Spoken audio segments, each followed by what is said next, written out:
Ladies and gentlemen, welcome to our Sunday little roundup of everything that's been happening in the week. And Blizzard is on a roll, no doubt in preparation for 9.1 and the major changes that they will be making in the big patches. They've also unlocked Torghast for alts. We need to know what's going on with Stygia, please, Blizz. They put flat buffs in for some ailing classes, and they finally decided after 2 months to do some tuning to the mission table. So those are the topics for today. Many of you requested some timestamps for this stuff, so they are now included. You can see them on the YouTube video down below. Before that, a little self-plug. RPG February does begin tomorrow if you're listening to this on Sunday. RPG February is a little experiment. Given all the RPG talk that came into the Shadowlands, it made sense that we had to look through them through time. So we'll be going all the way back to the 80s with Chrono Trigger, and then at the end of the month we will be finishing up with Cyberpunk, and there'll be several games in between, which we're keeping secret for now. But we are going to be having several themed months throughout the year, including Horror May, in line with Resident Evil Village, which is coming out then. Let's get started on our Shadowlands topic, shall we? Torghast for alts, finally! Torghast is not the best content, we all know, and it's been a sore spot for alts, considering every time you capped an alt, you are faced with a rather daunting challenge of having to do all the layers in order to get through it. And that was something that just put people off even playing them. They were just hoping to get the legendary they want for their alts. Most people just get one for whatever spec they want to play, and not having to go through layer 1, layer 2, layer 3, layer 4, etc, etc, etc. That Blizzard have finally relaxed that and said, go for it. This is supposed to be, after all, the alt-friendly expansion. And for the most part, they've kept to that.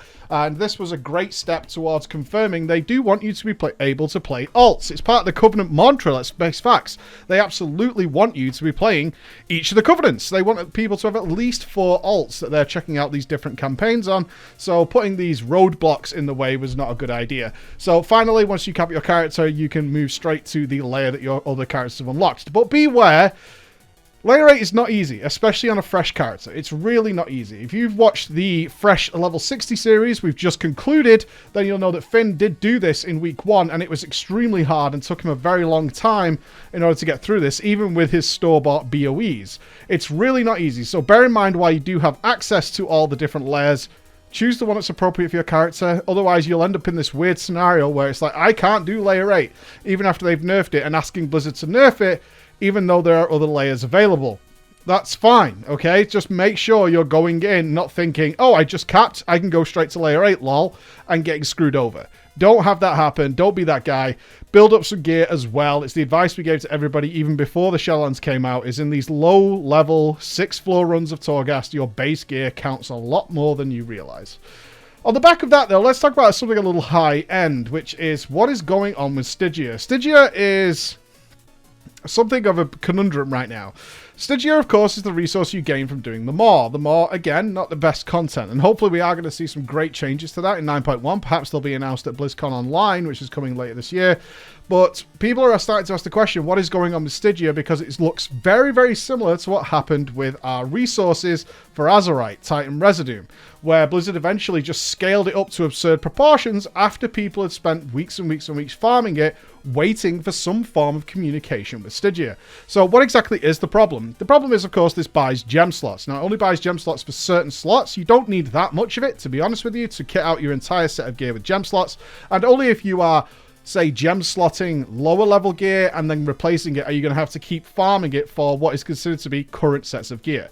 However, what we're seeing the message come from the high-end guilds is that they're not even spending their Stygia right now on the gear they have, even if that gear is best in slot. They are holding it and they are hoarding it. Why?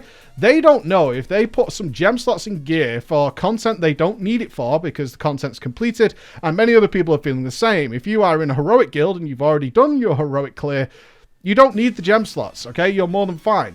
What you might do, though, is you might need them next tier, and you will have, if you keep farming Stygia and Blizzard doesn't change anything, you may open up the option for yourself, as it is currently uncapped, to be able to outfit all your gear through progress with gem slots, which is a massive gain. Each gem is around 30 DPS. Obviously, there's some mileage variance there depending on your class, but there are a lot of damage when you add up with how many slots you can add to your gear. So being able to add those to first tier heroic gear, the fresh tier normal gear, whatever tier 2 might be, that's a big deal. And so people are starting to hoard it and hoard it and hoard it and not use it now, instead saving it for the next tier. And a lot of other people are starting to feel the same way if everything's fine, because it means in the next tier we can have a much easier time. The question is, can we just have some communication from Blizzard here? Are they going to reset it? Is it not going to be able to be usable on the next level of gear? So when it gets to like 240 and 260 gear, is it going to be usable then? Is it even a big deal? I personally don't consider this to be a big deal. It takes less than like 4 days if you're doing the more to gain a gem slot right now. And personally, I can see them either going the exact... In fact, I personally think they're going to go the way of Titan Residue with this. Or the alternative I can see with the new sort of mantra that we just talked about with Torghast that Blizzard has is really not caring about it. I think Blizzard might just leave it to say, look, you can only gem slot a certain amount of gear anyway. We're not actually that bothered. If you farmed it, fine. So whether or not this is a thing, it's hard to say, but some clarification would be nice if Blizzard's going to change it, as a lot of players are feeling the need to farm them more regularly, even though they're exalted, even if they've gem slotted all their gear, which is what I've done, and then seeing, do I need to do this? Will this save me potentially weeks of farming next tier? Because if it does, that's actually kind of a big deal. And we would really like some clarification on that. If I could just spend my time now farming, that means I don't have to do it next tier. That's cool as well. That's a really good way forward for me. The last thing I want is to add extra farming during a new tier. Blizzard has buffed some classes by really lazy changes. We've seen anything from flat 5% buffs to flat 3% buffs. And in some cases, this now tallies up to like 4 flat buffs they've gained. Fury Warriors have had 4 now, I think. Assassination Rogues are nearly 20% damage buffed on what they were coming into the Shadowlands. And people are getting a little frustrated as it still doesn't seem to be enough. But not only that, the more important tale is actually being told in the Discords and some of the more adept subreddits, which is that flat buffs aren't really the problem. And this also leads into scaling issues, which is being pointed out by a lot of the people who are kind of masters of their classes, is these kind of flat buffs can actually lead to a lot more problems down the line. I think Blizzard is aware of that. That's why they're not just over buffing things, because scaling is starting to become a very real issue. And for those of you who don't understand what that means, let me just break it down for you in a very simple term, is there are several specs in the game that do naturally well without gear. One of those would be the Marksman Hunter. A Marksman Hunter naturally is able, as long as they're not completely hitting for blanks, which they weren't this time around, they are naturally cleaving 3 targets very effectively with their toolkit. Their base talent setup allows them to perform very, very well in those scenarios, regardless of any bonus gear they may get. Now, there are other classes that don't do that. They do okay, but their gear is what starts to carry them forward. Once they start getting that extra haste, extra spell power, extra crit, extra attack power, all those things, their abilities start hitting very, very, very, very hard. And they start to scale up past those classes that are relying heavily on just their base toolkit and actually don't get much more benefit from more gear. They certainly do more damage, but they're not going to change how their class works. Whereas these other classes do. They get much more benefit from having more gear. So we're starting to see some very interesting predictions coming out of what might actually be very good next tier. And we're seeing things like Windwalker Monks drop down. We're seeing things like Hunters in general drop down. What we are starting to see is these weird specs, Feral Druid rising. Some sims show them at the top. Rogues really starting to come out of their shell now. They're starting to get some gear and really starting to rise above everybody else. Shadow Priests are falling into that same situation. So we're starting to see this shift. Now the problem is, these classes, if they get too many buffs for what are currently considered during the right now, these get these random extra just bonuses. Once they start scaling a bit more, they could become a little absurd. Blizzard's then going to have to tone them back, and that gets a little wonky. Not to say they shouldn't get some love right now. There's another element of this, which is also very, very important.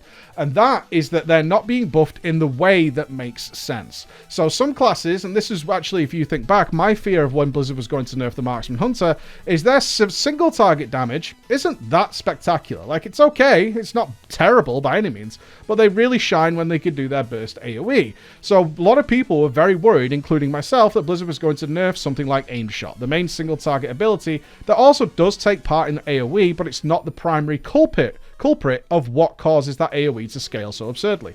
So if they just nerfed Aim Shot, that would hurt their single target as well, which wasn't, again, it was still very, very good, and I'm not saying it wasn't, but it wasn't the main problem that was causing them to be so high on the meters in many, many occasions. That's exactly what Blizzard did. They do tend to get the mistakes wrong. They do tend to make mistakes with this kind of stuff, and that's what players are worried about.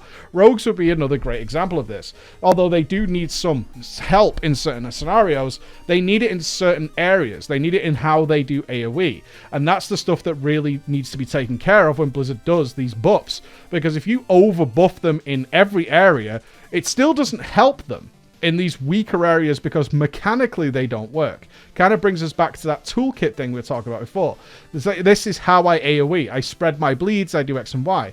If my bleeds don't do any damage, then I'm just not going to be able to do any AoE. Even if you buff it by 5 or 10%, it's still not going to work. However, if you just keep buffing me overall, what we'll end up with is this weird scenario where I do a ton of like single target damage but don't do any AoE, and that's a scenario we've been in before as well, where you just have these classes that if they find one specific job to do, then they just absolutely monster it because they've received so many sort of generic flat buffs.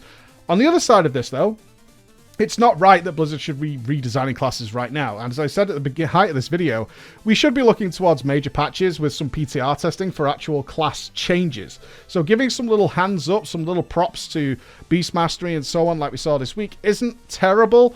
Although people are a little upset it's lazy, this is kind of normal, and it's also preparing for the future, which is no doubt what Blizzard is doing right now, is preparing for the future, and they will know things we don't. And this is something I hate to say, but it is absolutely true.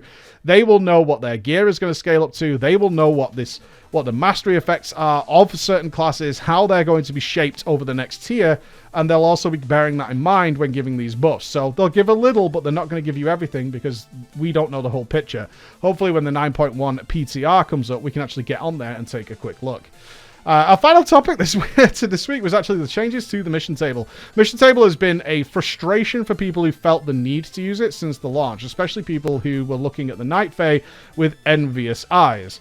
Soul Ash missions in particular were very important to a lot of players early on in the expansion, and it just so happened that a certain combo of the Night Fae only, involving Dreamweaver and some Trappers, enabled them to defeat those missions without any concerns whatsoever. I took part in this, my main character is a Night Fae, and therefore I could just mindlessly throw these characters in without any thought whatsoever and always win. Whereas members of the Kyrian and the Vendathir and the Necrolords absolutely couldn't do that and were getting demolished time after time and feeling like they were constantly falling behind compared to people who were playing Night Fae, and that something should be done about this. Now, overall, I would say the mission table is not for me.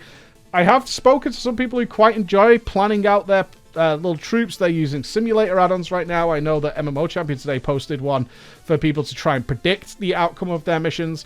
A lot of issues still with the system, such as you don't get any XP missions past a certain level, yet the game seemingly still, even to this day, continuously throws new companions at you that are stuck at level 1. There is boosts to the base level of doing it, but it's not an intuitive system. At least I would say it's not an intuitive system. More realistically, if I was being honest with myself, it's a system I have so little interest in that I don't want to care about it. I would rather just, especially for something like 200 gold or a blue piece of armor I'm not particularly interested in, or a little bit of rep, I don't want to dedicate a huge amount of time to that. It's not particularly helpful to me. It's not something I want to deal with.